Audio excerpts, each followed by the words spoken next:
Hello everyone, आप सभी का हमारे चैनल पे स्वागत है बच्चों।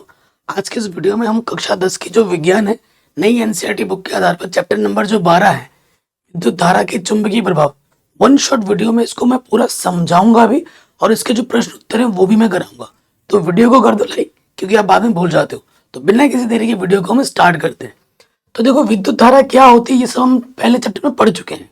अब इसके विद्युत धारा के कारण जो चुंबकीय प्रभाव होते हैं उसके बारे में हम जानेंगे, उसके बारे में हम पढ़ेंगे इस चैप्टर में। तो सबसे पहला जो चैप्टर का नाम ही है उसको हम अच्छे से जान लेते हैं। क्या है? विद्युत धारा का चुंबकीय प्रभाव। ये चीज क्या होती है?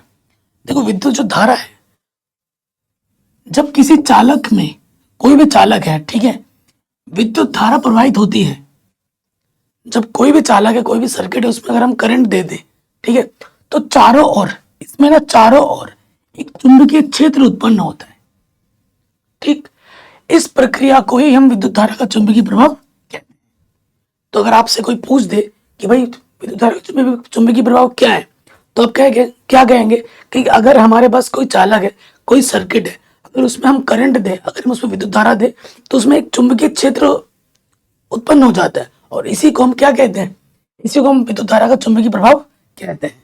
जैसे इस चित्र में आप देख पा रहे हैं। अब बात करेंगे चुंबक। चुंबक आपने सबने देखा होगा, चुंबक से हमने खेला भी होगा बचपन में या अभी भी खेलते होंगे। तो चुंबक क्या करता है? जो भी धातु होती है वो उसको अपनी ओर आकर्षित करता है।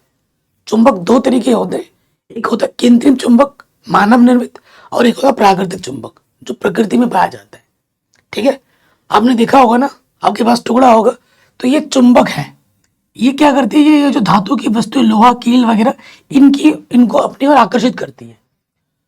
चुंबक वह पदार्थ या वस्तु है जो चुंबकीय क्षेत्र उत्पन्न करता है।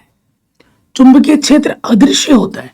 देखो, आपने देखा होगा ये चुंबकीय क्षेत्र, जैसे यहाँ पर कील रखा हुआ है तो इसको अपनी ओर आकर्षित कर दे रहा है।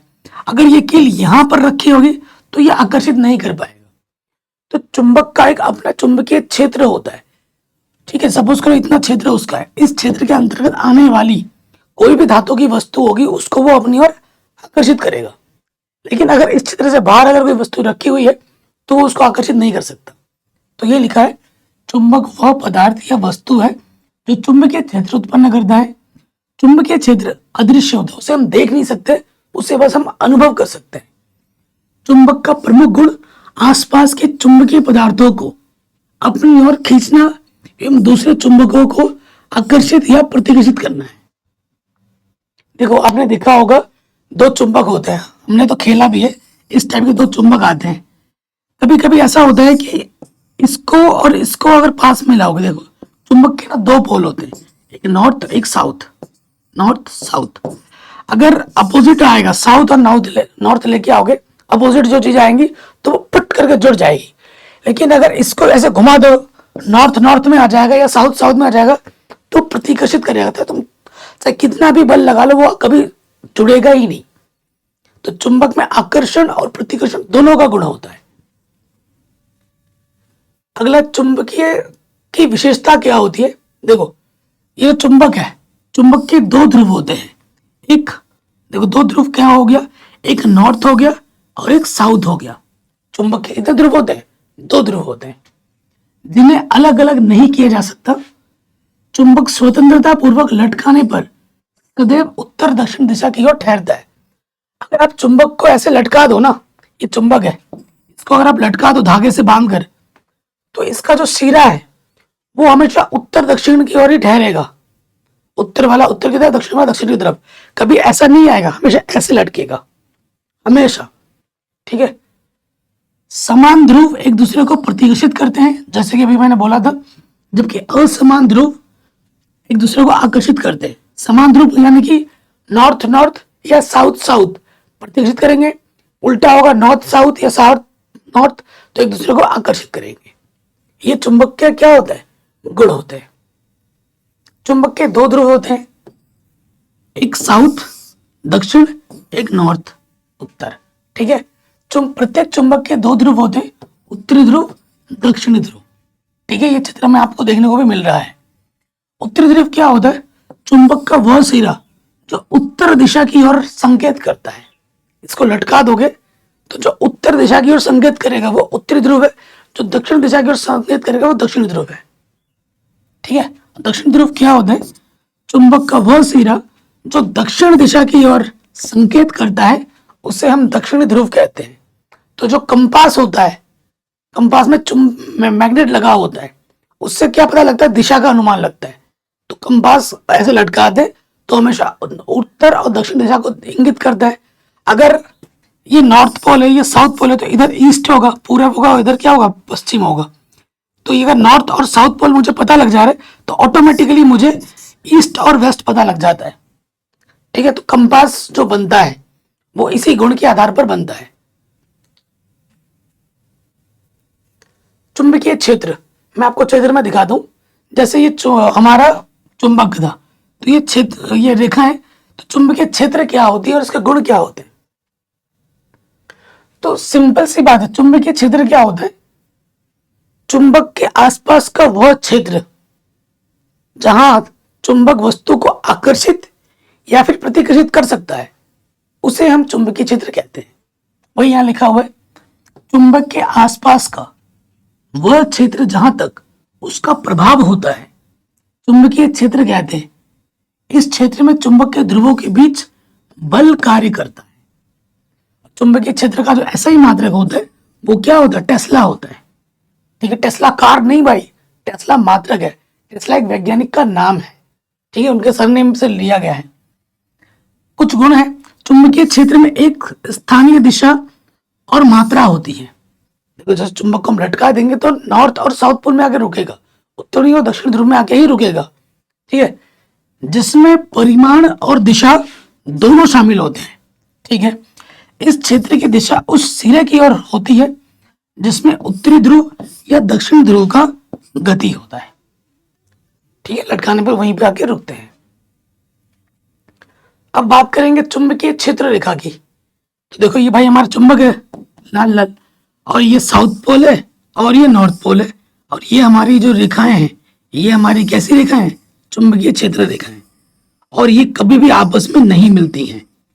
ठीक है, ये जो रेखाएं हैं वो कभी भी आपस में नहीं मिलती है। इसका अब एक प्रश्न पूछा जाता है कि चुंबकीय क्षेत्र रेखाएं आपस में क्यों नहीं मिलती हैं? अगर मिलेंगी ना तो वो दो दिशाओं को बताएगा, जो कि असंभव है। ठीक है ना, तो देखो, चुंबक के चारों ओर विभिन्न अदृश्य रेखाएं होती हैं। ये जो रेखा है ना ब्लू ब्लू कलर में, ये अदृश्य रेखाएं होती हैं जो उत्तरी ध्रुव से प्रकट होती हैं और दक्षिण ध्रुव पर विलीन हो जाती हैं। ठीक है, इधर से आती है और उधर से विलीन हो जाती है। इन रेखाओं को चुंबकीय क्षेत्र रेखाएं कहा जाता है। ठीक है, ऐसे चित्र बना के आप दिखा सकते हो। और इसके गुण के बारे में बात करते हैं। चुंबकीय क्षेत्र रेखाओं के गुण, ये जो चुंबकीय क्षेत्र रेखा है ना, इनके गुणों के बारे में पूछा जाता है बोर्ड एग्जाम में हर साल। चुंबकीय बल रेखाएं वक्र आकार होती है। ये जो आकार है ना, इसे क्या कहा जाता है? वक्र कहा जाता है। तो चुंबकीय रेखाएं वक्राकार होती हैं। ठीक, चुंबकीय क्षेत्र की प्रबलता को क्षेत्र रेखाओं के निकटता की कोटि द्वारा दर्शाया जाता है। ये जो बल रेखा है जितनी घनी होगी, सघन होगी, चुंबक का जो बल होगा वो उतना ही ज्यादा होगा। ठीक है, अर्थात जहां पर चुंबकीय क्षेत्र रेखाएं अपेक्षाकृत अधिक निकट होती हैं वहां प्रबल चुंबकीय क्षेत्र होता है। चुंबकीय बल रेखाएं कम होने पर चुंबक की तीव्रता भी क्या हो जाती है? कम हो जाती है। ये अगर जितनी ये क्षेत्र रेखा जितनी घनी होंगी उतना ज्यादा अधिक प्रबल होगा चुंबकीय क्षेत्र रेखाएं, और चुंबकीय क्षेत्र रेखा जितनी कम होगी उसका प्रबलता उतनी ही कम होगी। सीधी सी बात है। दो, ये बहुत इंपॉर्टेंट पॉइंट है, दो चुंबकीय क्षेत्र रेखाएं कभी भी एक दूसरे को प्रतिच्छेद नहीं करती है। ये वाली और ये वाली और ये वाली एक दूसरे को कभी प्रतिच्छेद नहीं करती है, काटती नहीं है। ठीक है, क्योंकि यदि वे प्रतिच्छेद करती हैं तो इसका अर्थ यह है कि उस बिंदु पर दो अलग अलग दिशाओं में चुंबकीय क्षेत्र रेखाएं मौजूद हैं, जो कि असंभव है। ठीक है, अगर प्रतिच्छेद करेंगी तो उस बिंदु पर दो अलग अलग दिशा को बता रहा है, जो कि क्या है? असंभव है। एक बिंदु पर एक दिशा को बता सकता है, दो नहीं। अब विद्युत धारावाही चालक के कारण चुंबकीय क्षेत्र क्या होता है वो मैं आपको बताऊंगा। देखो, ये हमारा है देखो ये हमारा विद्युत धारा है, इस पे हम लगाएंगे तो क्या होगा, सीधे चालक से विद्युत धारा प्रवाहित होने के कारण चुंबकीय क्षेत्र, ठीक है, सीधे चालक, इसमें क्या चुंबकीय क्षेत्र होता है वो मैं आपको बता दूं। सीधे चालक से विद्युत धारा प्रवाहित होने पर उसके चारों ओर चुंबकीय क्षेत्र उत्पन्न हो जाते हैं, ठीक है। इस पे जैसे ही आप विद्युत धारा प्रवाहित करोगे ना तो इसके चारों तरफ क्या आ जाएगा, चुंबकीय क्षेत्र उत्पन्न हो जाएगा, ठीक। इस चुंबकीय क्षेत्र को संकेंद्रीय वृत्तों के रूप में दर्शाया जा सकता है। ये चुंबकीय क्षेत्र है ना, इसको हम इस वृत्तीय रूप में दर्शा सकते हैं, ठीक। चुंबकीय क्षेत्र की दिशा दाहिने हाथ के अंगुष्ठ नियम द्वारा निर्धारित की जाती है। दाहिने हाथ का अंगुष्ठ नियम क्या है वो अभी आपको मैं बताने वाला हूं थोड़ी देर में। चुंबकीय क्षेत्र की तीव्रता धारा की शक्ति और चालक दूरी पर निर्भर करती है। दो चीजों पर निर्भर करती है, किस पे, धारा की शक्ति पर और चालक से दूरी पर, दो चीजों पर निर्भर करती है। चुंबकीय क्षेत्र क्या होता है, चालक से दूरी के व्युत्क्रमानुपाती होता है, मतलब जितनी दूरी ज्यादा होगी चुंबकीय क्षेत्र उतना ही कम होगा, जितनी दूरी कम होगी चुंबकीय क्षेत्र उतना ज्यादा होगा। चालक के नजदीक वाले वृत्त निकट निकट होते हैं जहां चुंबकीय क्षेत्र की तीव्रता अधिक होती है। अगर ज्यादा होगा ना, चुंबकीय क्षेत्र की तीव्रता ज्यादा होगी तो ये जो वृत्त मैं बता रहा हूं ये छोटा छोटा आसपास बनेगा। चालक से दूरी बढ़ने के साथ चुंबकीय क्षेत्र की तीव्रता कम हो जाती है और फिर वृत्त जो दिखा रहा था मैं वो ज्यादा दूर दूर बनेंगे, ठीक है।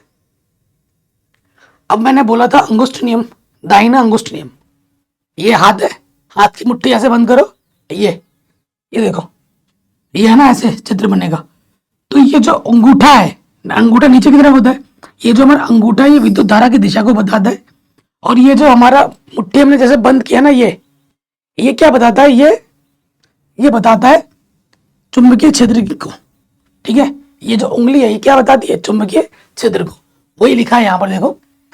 दक्षिण हस्त अंगुष्ठ नियम के अनुसार यदि हम अपने दाएं हाथ के में विद्युत धारावाही चालक को इस प्रकार पकड़ते हुए हैं कि हमारा अंगूठा, ये जो हमारा अंगूठा है विद्युत धारा की दिशा की ओर संकेत करता है, तो हमारी उंगलियां, ये जो हमारी उंगलियां हैं, हमारी उंगलियां चालक के चारों ओर चुंबकीय क्षेत्र की रेखाओं को दिखाता है, ठीक है। इसे मैक्सवेल का कॉर्कस्क्रू नियम भी कहते हैं। ये चित्र बना देना है, अंगूठा विद्युत धारा की दिशा को दर्शाता है और उंगली चुंबकीय क्षेत्र रेखाओं को दर्शाता है, सिंपल सी बात है। यह है दक्षिण हस्त अंगुष्ठ नियम। अब हम बात करेंगे विद्युत धारावाही वृत्ताकार पाश के कारण चुंबकीय क्षेत्र, ठीक है। इसके कारण देखो वृत्ताकार, इसके कारण चुंबकीय क्षेत्र क्या आता है उसके बारे में हम जानते हैं। चुंबकीय क्षेत्र प्रत्येक बिंदु पर संकेंद्रीय वृत्तों द्वारा दर्शाया जा सकता है, ठीक है। संकेंद्रीय मतलब संकेंद्रीय किसे कहते हैं, जिन वृत्तों को, दो या दो से ज्यादा वृत्तों का केंद्र एक ही हो उसे हम संकेंद्रीय कहते हैं। किसी विद्युत धारावाही पाश के प्रत्येक बिंदु पर उसके चारों ओर उत्पन्न चुंबकीय क्षेत्र को प्रकट करने वाले संकेंद्रीय वृत्तों का आकार तार से दूर जाने पर लगातार बड़ा होता जाता है। जैसे जैसे ये तार से दूर जाएगा ना, ऐसे ऐसे ये वृत्ताकार वाला ये जो चीज है वो बढ़ता जाएगा, ठीक है। जब वृत्ताकार पाश के केंद्र पर पहुंचते हैं तो इन बृहद वृत्तों के चाप सरल रेखा जैसे लगने लगते हैं, ठीक है। जैसे जैसे पास में आओगे ना ये क्या होगा, ये होते होते ये एक सरल रेखा बन जाएगी। तुम पहले यहाँ थे वृत्त था, जैसे जैसे इसके सेंटर में आते जाओगे ना ये जो वक्र रेखा ये फैलती जाएंगी, फैलते फैलते फैलते ये एक सीधी रेखा बन जाएंगी सेंटर पे पहुंचते पहुंचते, ठीक है। पाश के भीतर सभी चुंबकीय क्षेत्र रेखाएं एक ही दिशा में होती हैं, ठीक है। इसके भीतर सभी चुंबकीय क्षेत्र रेखा ना एक ही दिशा में होती है, ये हमें बोल रहा है। अगला है विद्युत धारावाही वृत्ताकार। देखो विद्युत धारावाही वृत्ताकार पाश के चुंबकीय क्षेत्र को प्रभावित करने वाले क्या कारक हैं। तो सबसे पहला है धारा की तीव्रता। धारा की तीव्रता, जो विद्युत धारा इसमें है ना उसकी तीव्रता इसको प्रभावित करती है। किस रूप में, वृत्ताकार बाष्प में प्रवाहित धारा की तीव्रता जितना अधिक होता है, चुंबकीय क्षेत्र की तीव्रता उतनी ही अधिक होती है। ठीक है, समझ रहे हो?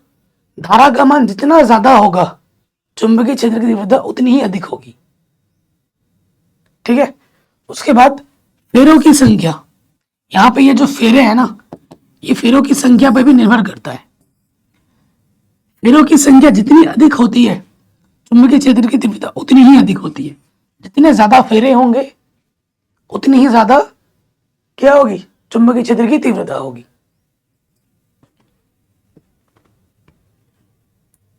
अब बात करेंगे परिनालिका के बारे में।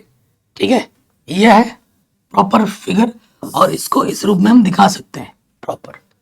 देखो, किसी खोखले बेलन पर पास पास लिपटे विद्युत रोधी, ये हमारा एक खोखला बेलन है सपोज करो, और ये विद्युत पास पास लपेटे हुए हैं ऐसे।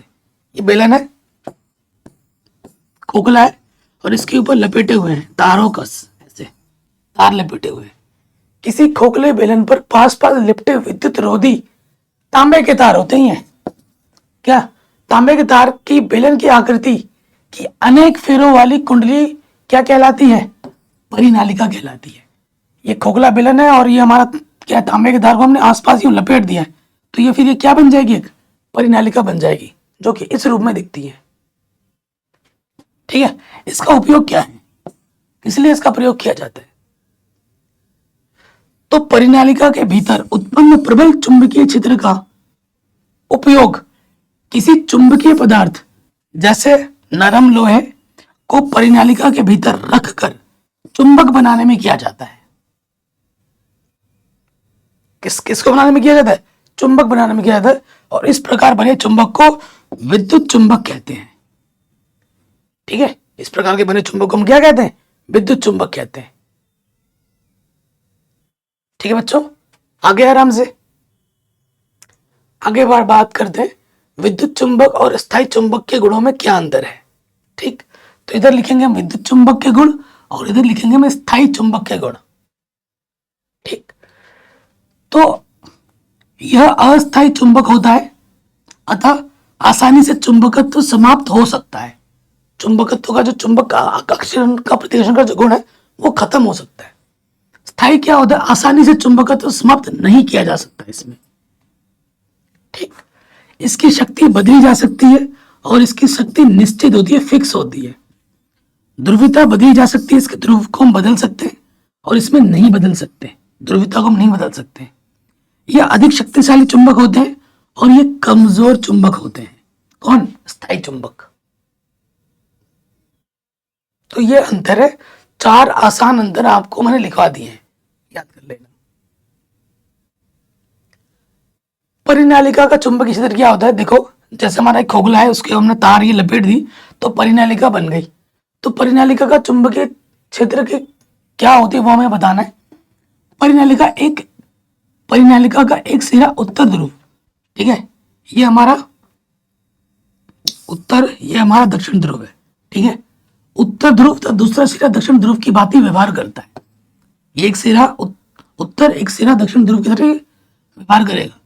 परिनालिका के भीतर, इसके अंदर है ना, ये यहाँ पर चुंबकीय क्षेत्र रेखा है समांतर। देखो ये जो रेखा है ना, ये समांतर रेखा की तरह है, ध्यान से देखो। परिनालिका के भीतर ये जो रेखाएं होती हैं वो समांतर होती है। समांतर मतलब ऐसी जो आपस में प्रतिच्छेद नहीं करती है।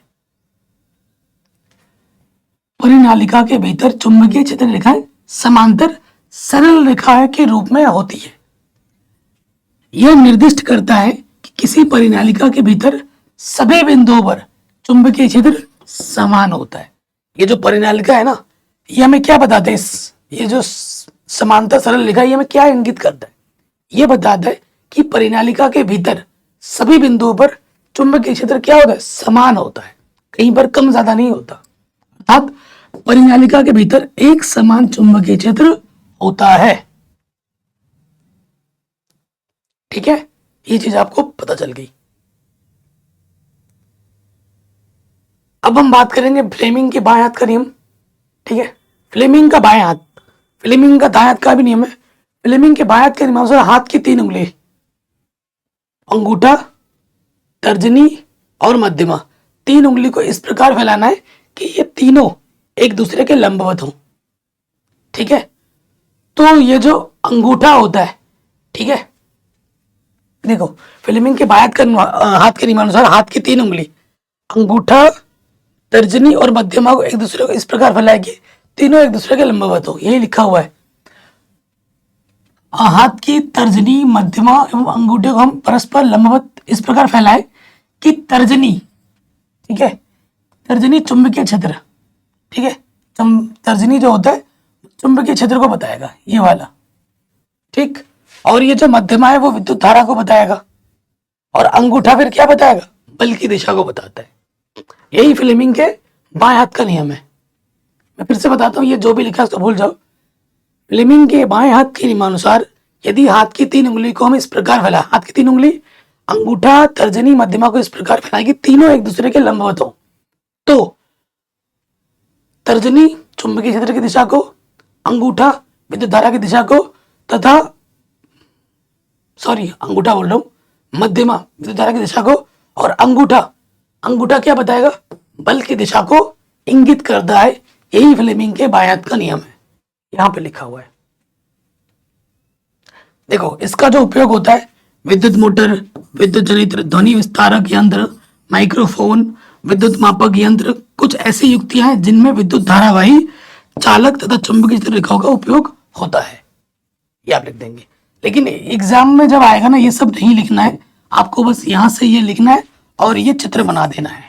चित्र जरूर बनाना है, चित्र नहीं बनाओगे तो नंबर नहीं मिलेंगे, आधे नंबर मिलेंगे, कम नंबर मिलेंगे। ठीक है, अब बात करते हैं घरेलू परिपथ। घरेलू परिपथ में ना 3 तरीके के तार आते हैं। जो भी आपका तार होगा उसमें 3 कलर के तार होंगे, एक रेड कलर, एक ब्लैक कलर और एक ग्रीन कलर। इन तीनों का अलग अलग अपना मतलब है, जान लेते हैं क्या है, आपको शायद पता भी हो। सबसे पहले बात करेंगे धनात्मक तार, विद्युतमय तार।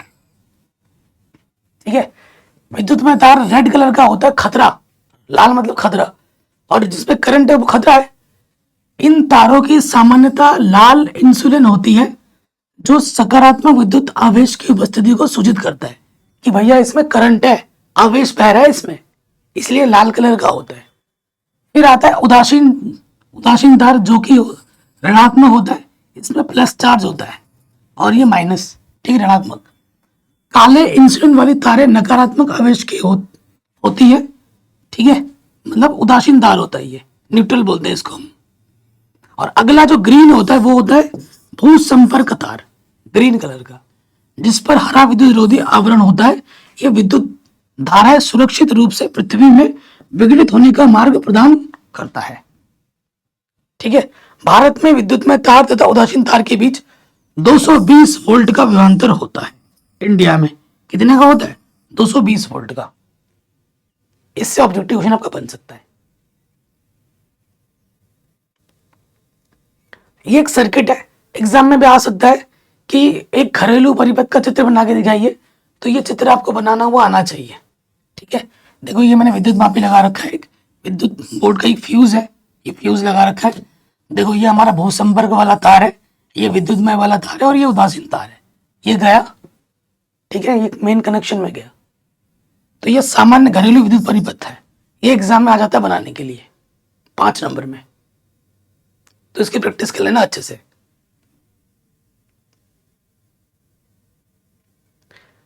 अब हम बात करेंगे लघु पतन, शॉर्ट सर्किट के बारे में। देखो ये शॉर्ट सर्किट हुआ ना, फटास करके आग पकड़ लेता है, जल जाता है अचानक से। तो शॉर्ट सर्किट के बारे में जानते हैं।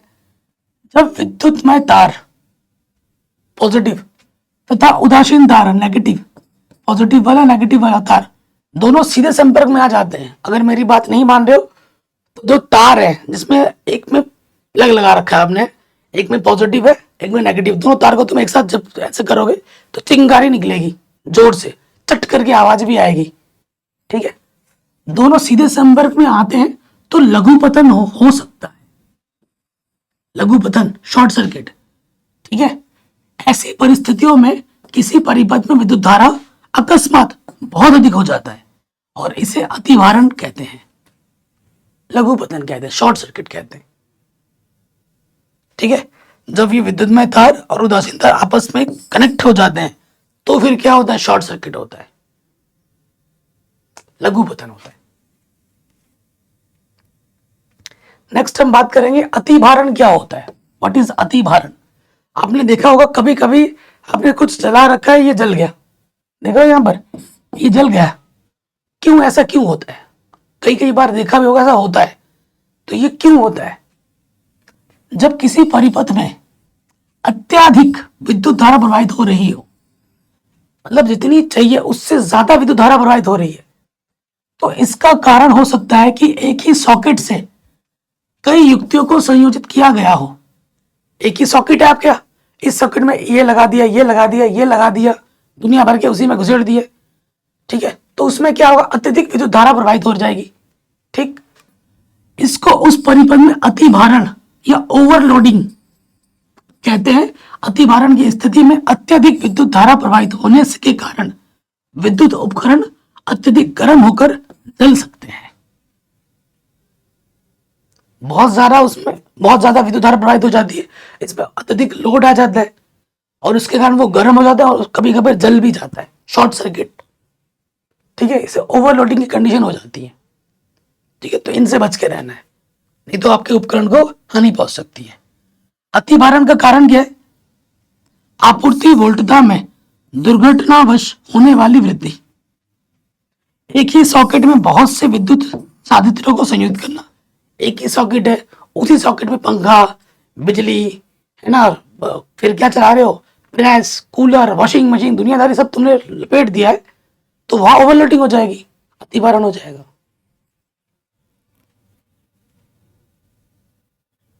सुरक्षा युक्तियां। अब सुरक्षा युक्तियों में सबसे ये क्या है, फ्यूज है, ठीक है। ये हमारा क्या है, फ्यूज है।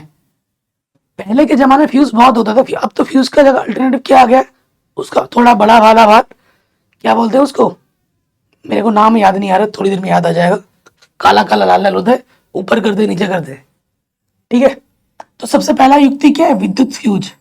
अतिभारण से बचने के लिए हम कुछ सुरक्षा युक्तियों का उपयोग करते हैं, जिनमें पहला आता है विद्युत फ्यूज, जो कि आप चित्र में देख सकते हैं, ठीक है। फ्यूज एक उपकरण है जिसका उपयोग सर्किट को अतिभार, ओवरलोडिंग से बचाने और सर्किट की सुरक्षा सुनिश्चित करने के लिए किया जाता है।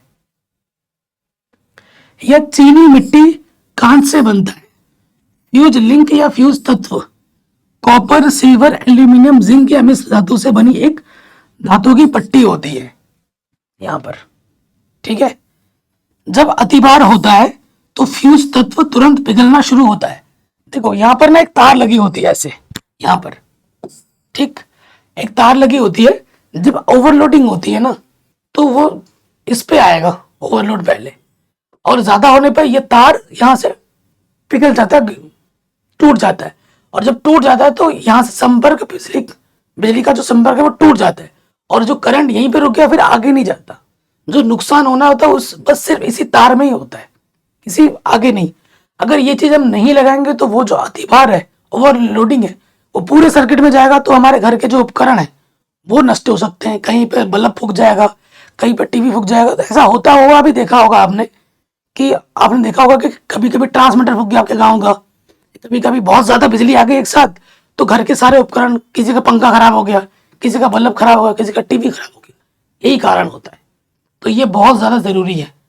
जब इस पर ये लोड आता है तो ये तार पिघल जाता है, तो आगे कनेक्शन जाता ही नहीं है, तो सारे घर के उपकरण हमारे बच जाते हैं, ठीक है।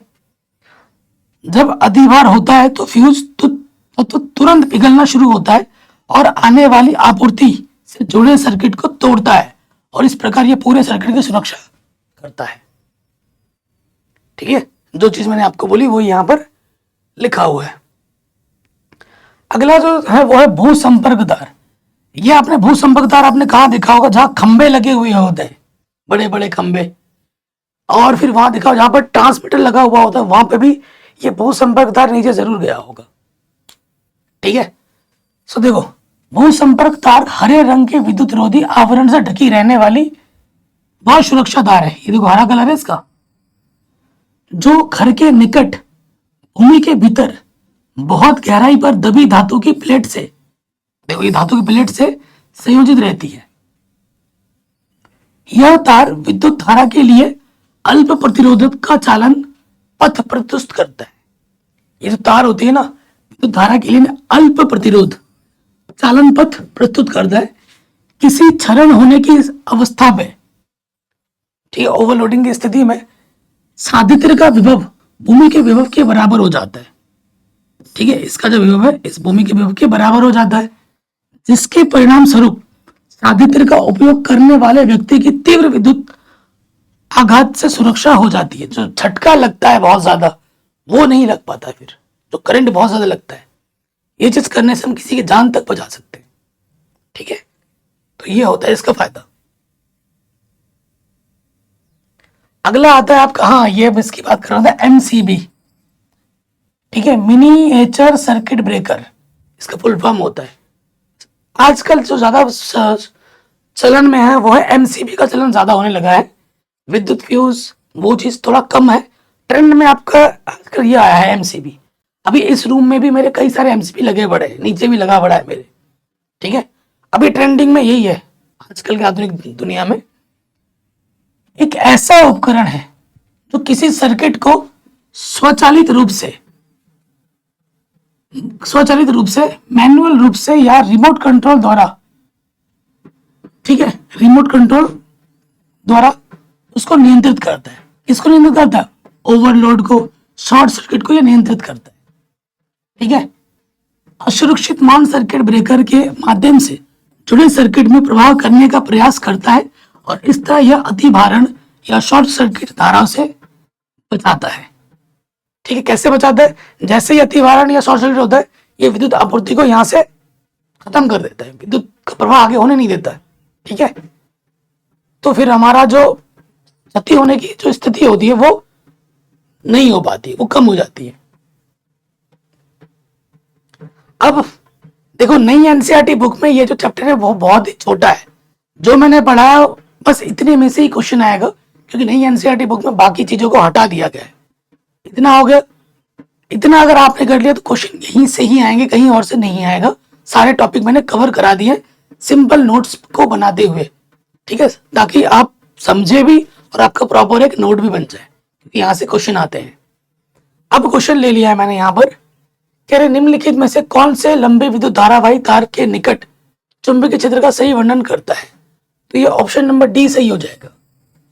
चुंबकीय क्षेत्र की संकेंद्रित क्षेत्र रेखाओं का केंद्र तार होता है। ठीक है, ये ऑप्शन सही हो जाएगा। विद्युत चुंबकीय प्रेरण की परिघटना को हम क्या कहते हैं? क्या होती है? कुंडली तथा चुंबकीय बीच अपेक्षित गति के कारण कुंडली में प्रेरित विद्युत धारा उत्पन्न करना क्या कहलाता है? विद्युत चुंबकीय प्रेरण कहलाता है। ठीक है, एग्जाम में आ सकता है विद्युत चुंबकीय प्रेरण किसे कहते हैं, तो ये परिभाषा भी हो जाएगी। विद्युत धारा उत्पन्न करने की युक्ति को हम क्या कहते हैं? जनित्र कहते हैं।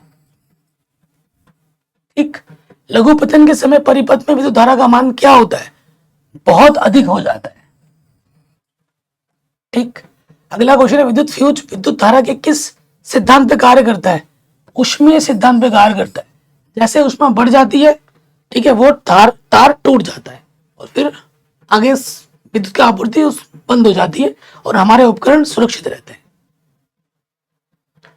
ठीक है, शादी का माहौल शुरू हो गया है, नगाड़े ढोल बज रहे हैं, आपको आवाज आ रही है नहीं? I don't know. कह रहे विद्युत में तार किस रंग का होता है?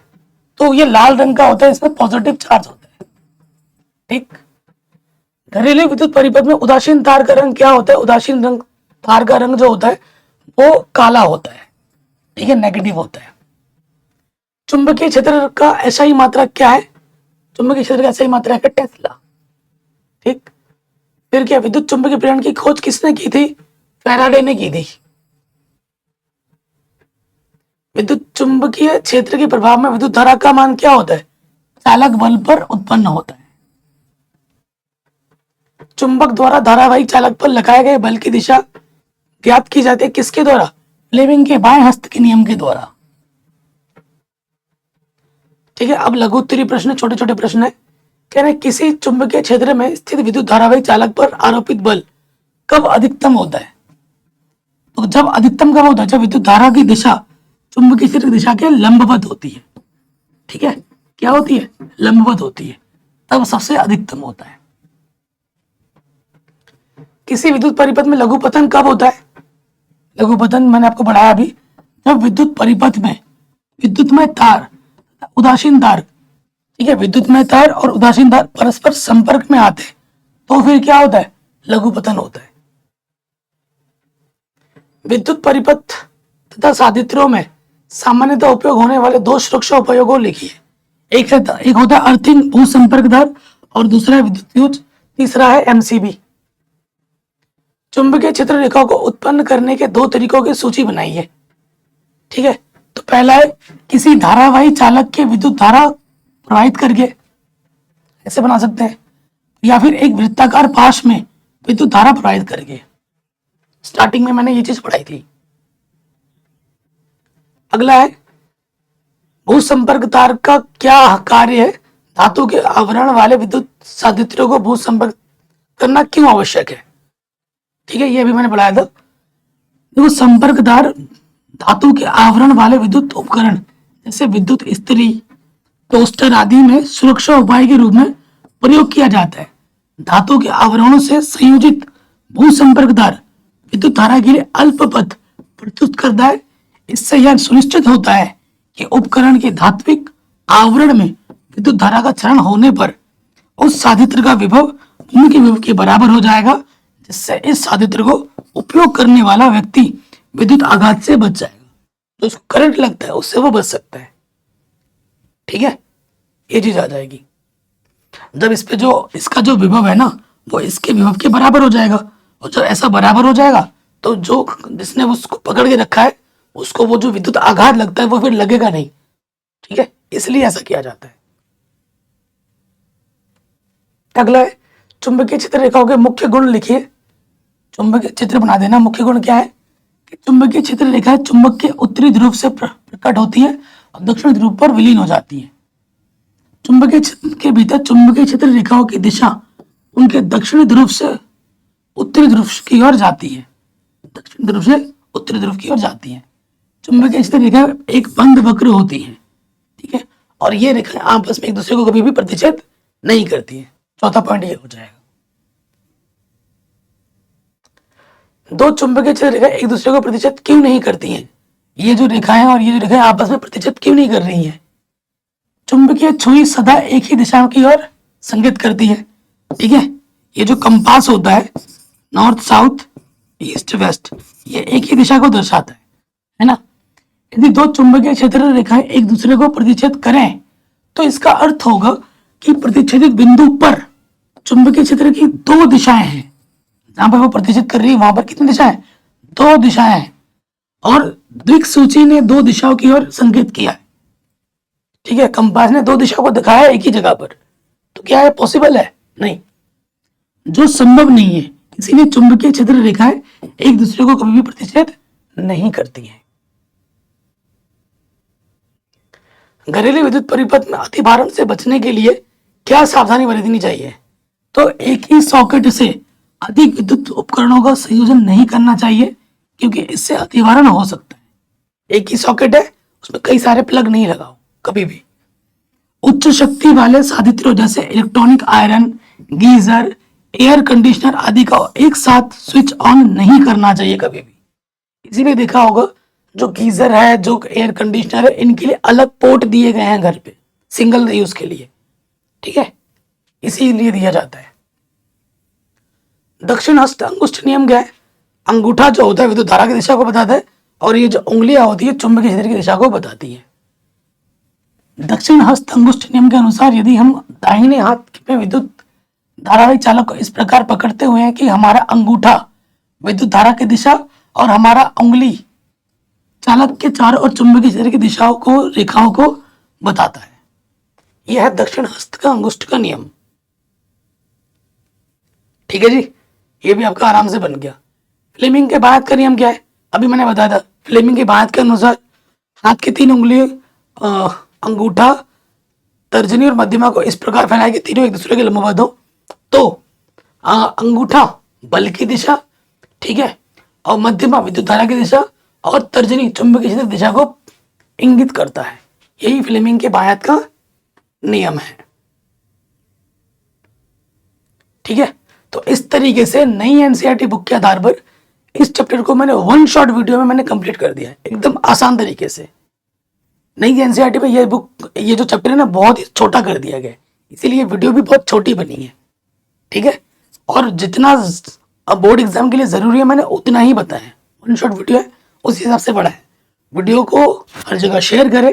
बाकी मैंने मैथ्स वगैरह भी पूरा पढ़ा रखा है, लिंक्स मिलेगी डिस्क्रिप्शन पे। ठीक है, जय हिंद, अपना ख्याल रखें, मिलते हैं आपसे नई वीडियो में।